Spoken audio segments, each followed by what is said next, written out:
A vision of hope.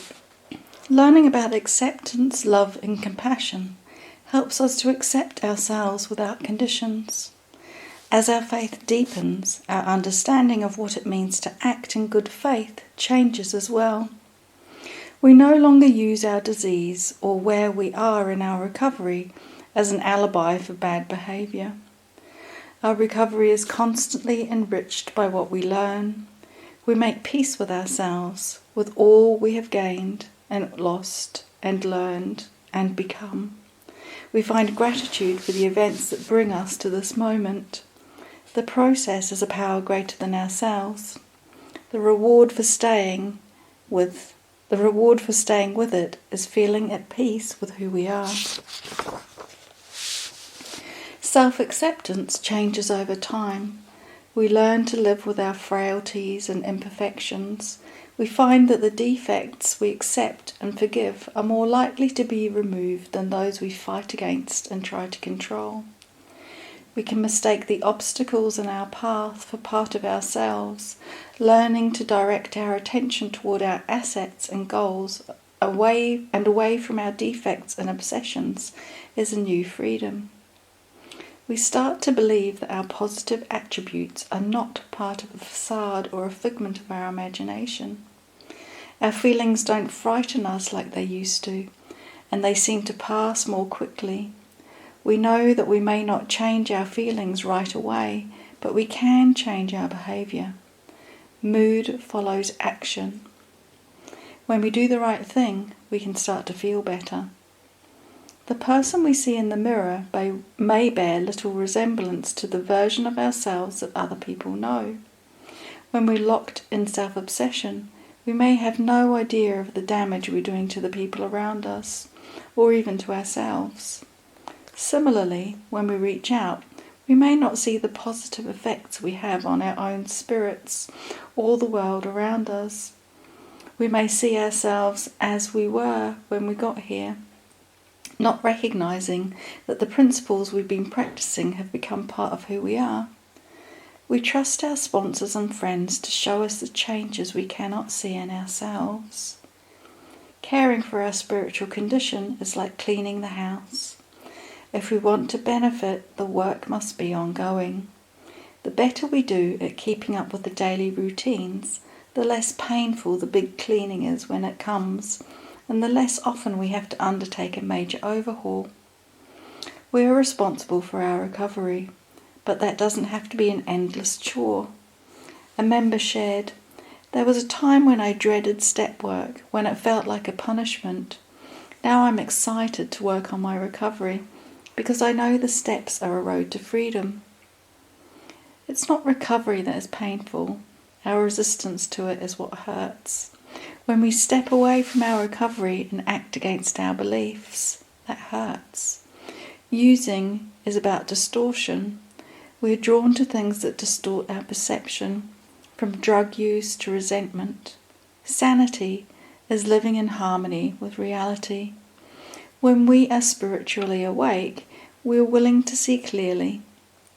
We recognise the habits of mind that lead us back to the same feelings over and over, regardless of what's happening around us.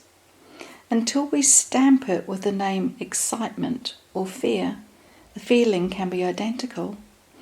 Making a choice in how we describe our experience gives us a choice in how we experience our lives. Allowing ourselves to be happy can be a surprisingly long process. It always continues in one way or another. Some of us fear contentment because it might lead to complacency. Others of us fear that if we are ever content, there will be nothing left to try for. Learning what truly makes us happy can be hard, especially if our relationship to seeking pleasure was tangled up with our most destructive behaviour. Finding the balance is a challenge. When I got clean, I could feel the grief of every leaf falling from the tree, a member shared. I felt like a novice at finding joy. I thought I would have to let go of pleasure to be clean. What we learn about love in the rooms prepares us for other kinds of relationships. We may find love, create families, or be restored to the families we had left behind.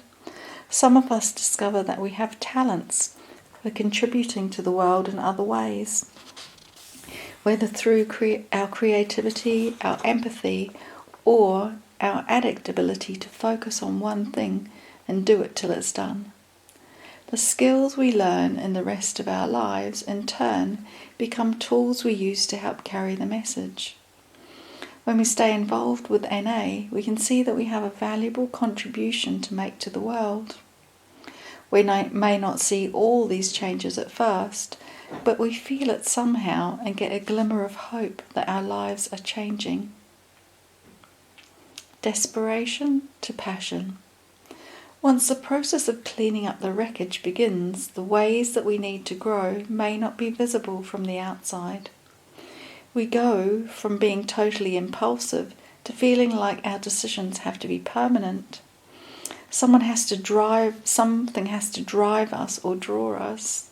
We need a purpose, or we start entertaining ourselves with obsession and compulsion. There's something about being stuck that feels hopeless and easily turns to complacency and indifference. It can feel wrong or embarrassing to be struggling to keep the light on in our own recovery when we think we're supposed to be carrying the message to others. The responsibility we feel to carry a message can serve as an excuse not to share the truth about our lives. But without the truth, we have no message at all. And when we're not open, it's hard for light to get in. Admitting is the beginning of change. Putting the life back in our recovery is really not that hard. We look for the passion and we nurture it. The hard part is finding the willingness to take action and pick up the phone or go to a meeting when we're feeling uninspired.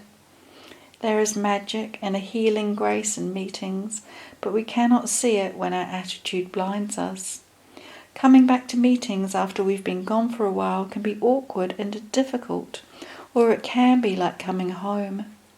There is a sweetness to walking into a room we have not been in for some time and seeing so much unchanged. Still, meetings make more sense when we attend them regularly. When we drift in and out, they can seem dull and boring. Part of the magic comes from continuity, seeing each other grow and change, watching the miracle unfold in one another's lives. Occasionally someone shares brilliant words. More often, the brilliance is in what we see, not what we hear. Passion is a lot like desperation. It is a motivating, energizing force that can propel us forward.